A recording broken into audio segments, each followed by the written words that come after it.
Hey, welcome back to the Girl Be Free podcast. I'm your host, Siobhan, your community cultivator and founder of Be Free Project. I help women who are ready to flourish, feel fulfilled, and be free to show up for themselves. I am deeply passionate about community, sisterhood, and personal growth. So if that's your jam, keep on listening. And now let's get into the show. Hey, welcome back to another episode of the Girl Be Free podcast. All right, so today I am loving the Instagram page Black Girls in Trader Joe's. When I discovered this Instagram page, I felt like I was in heaven. I have been shopping at Trader Joe's for years, and I love all things Trader Joe's. And so when I discovered this page, I was like, oh my gosh, I feel so seen. I feel so loved. I feel so happy. And they share so many cool products from the store. They share recipes and things like that.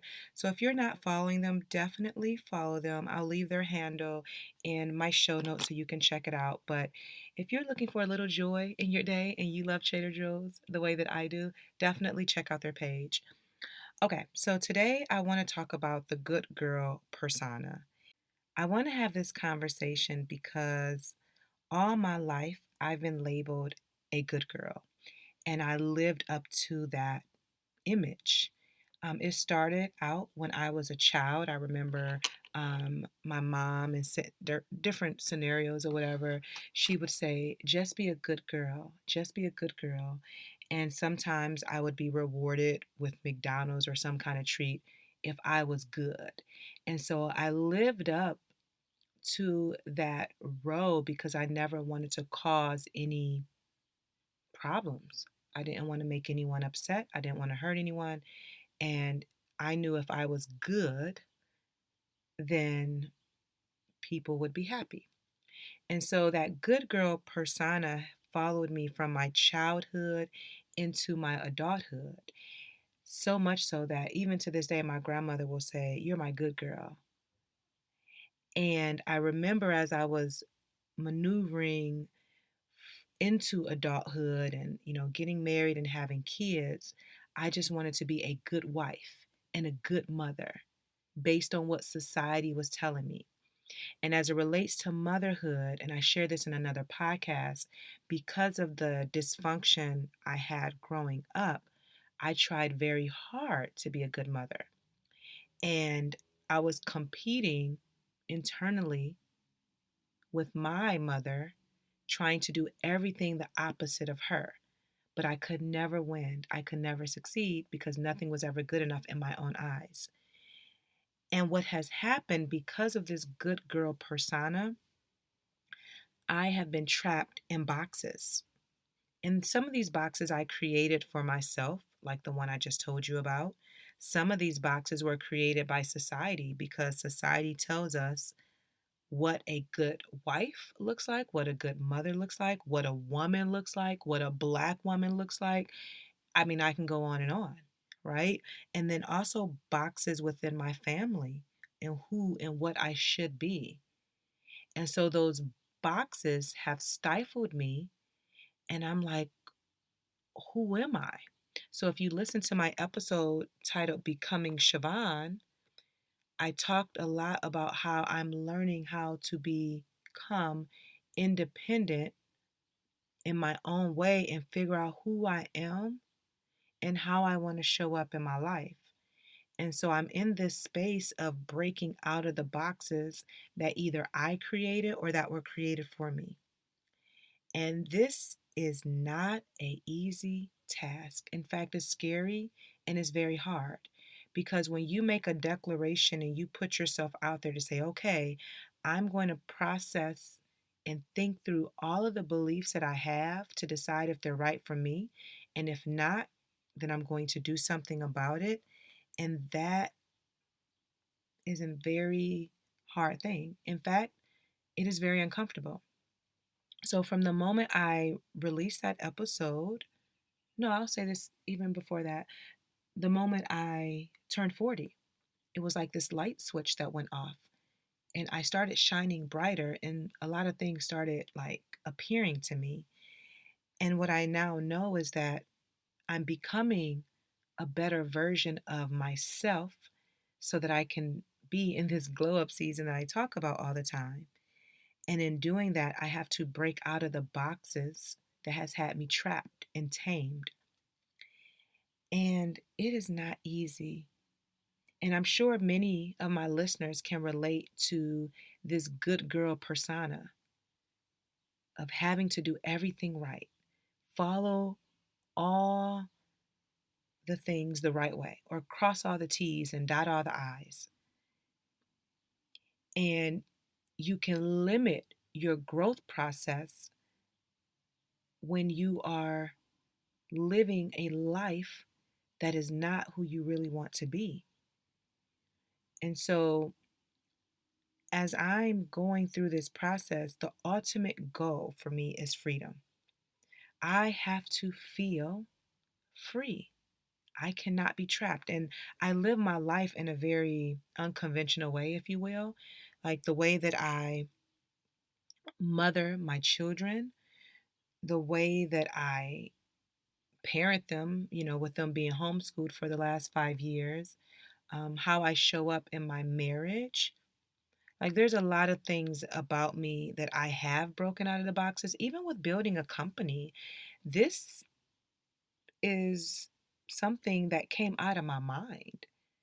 And I didn't know what I was doing, but I'm like, once I got laid off from my job, and because I heard very clearly that this was an opportunity to take a chance on myself, that was my way of breaking free and breaking out of the box by creating something that God had put in me, right?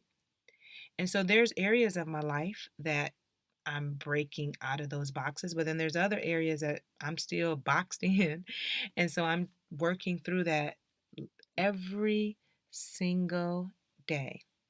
And thank God I have um, cultivated certain things in my life to help me with this process that I want to share with you, especially if you're in the same space of, and it doesn't necessarily have to be a good girl persona, but maybe some limiting belief or behavior that's keeping you stagnant in your life that you're ready to change.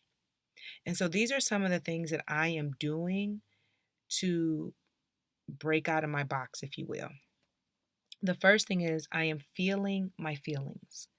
Now, the reason that that is first is because I have not always been someone that could express her feelings. I was taught at a very young age to suppress them, to keep them to yourself. Nobody wants to see you crying, Siobhan.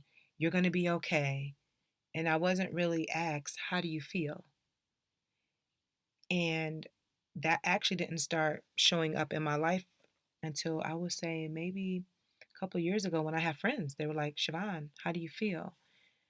And I'm like, oh. So I had to process, like, what does feelings even look like? And it's more emotions than just happy and sad. Like, there's so many different emotions that you can feel. And so I am feeling my feelings. And instead of forcing them out when something comes up, I am allowing them to flow through my body and letting them have space. And as I'm allowing them to be what they are and not getting mad, not pushing them out, and just allowing them to be, the next thing that I do is I journal and I write how I really feel. And expressing how I feel on paper is very liberating for me, and it helps me connect more with what's going on internally. The next thing that I do is I go for walks every single day, no matter the weather. And my walk started out because I needed something to do during quarantine, and now it's a spiritual practice for me. And on these walks, I'm able to connect with God and spirit. I feel, yeah, I just feel connected. I feel connected. And I'm able to just kind of hear myself, right?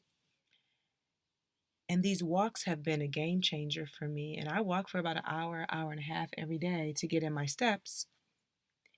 And it's just a beautiful experience. The next thing that I do that has been very, very helpful is that I have conversations with my friends. And I don't mean surface level conversations. No, we have deep conversations on the daily.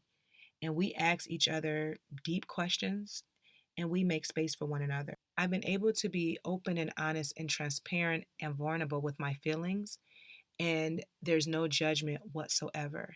And that has been so helpful because when you begin to learn some things about yourself and you're processing those things, you need safe spaces where you can share.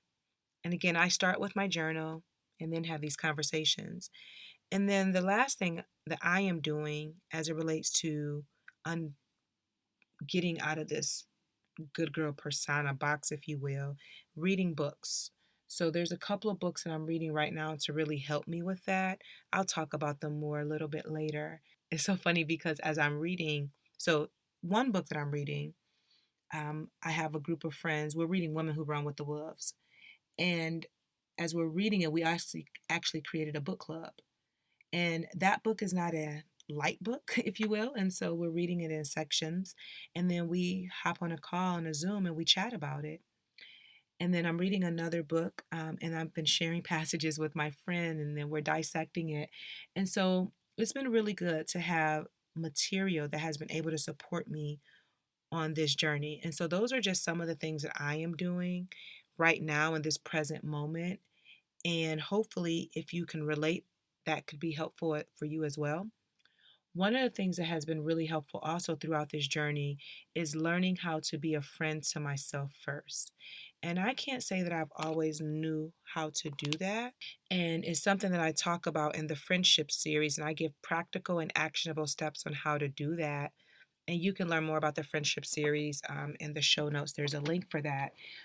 But I've been learning more how to be a friend to myself first and really practice intentional self care. And so, if that is something that you're like, well, how do I be a friend? Like, I've been searching for friends and trying to build these relationships with women, and I don't know where to start. My suggestion and recommendation is to invest in the friendship series. It's a two-part audio series that's pre-recorded from the virtual Be Free meetups that I've had, all about friendships and how to build genuine, rich friendships. But it's also teaching you how to be a friend to yourself first. And so I highly recommend that because it is a great resource. Not only you'll hear me talking, but you'll get to hear the women in the community as well share their perspective. And so that is a great starting point. And so your action step for this week is to pull out your journal and write a letter to yourself. And write down your beliefs that have kept you stagnant, the beliefs that you're questioning, are they fitting for your personal growth journey? And just spend some time with yourself. So, that is what I have for you this week. As always, I thank you so much for listening. Please take a moment of your time and leave a 5-star review on Apple Podcasts with just a little comment would be awesome, a little review. Take a picture of the podcast and share it in your IG stories and tag me at Be Free Project. And then share the link to the podcast with a friend that you care about. I deeply appreciate it when you share my work because not only are you getting this beautiful information, but you're sharing it with someone else. And that brings me joy because the more, the merrier, and we're all growing together. So thank you so much for, again, allowing me to be in your ears for another week. And until next time, girl, be free. Hey, BFFs, I want to personally invite you to BeFreeInnerCircle.com, your community for real sisterhood where women are showing up and doing the work. Whether you're still trying to figure out what you want to be when you grow up, or you need accountability to keep pushing forward to reach your goals, the Be Free Inner Circle is the community for you.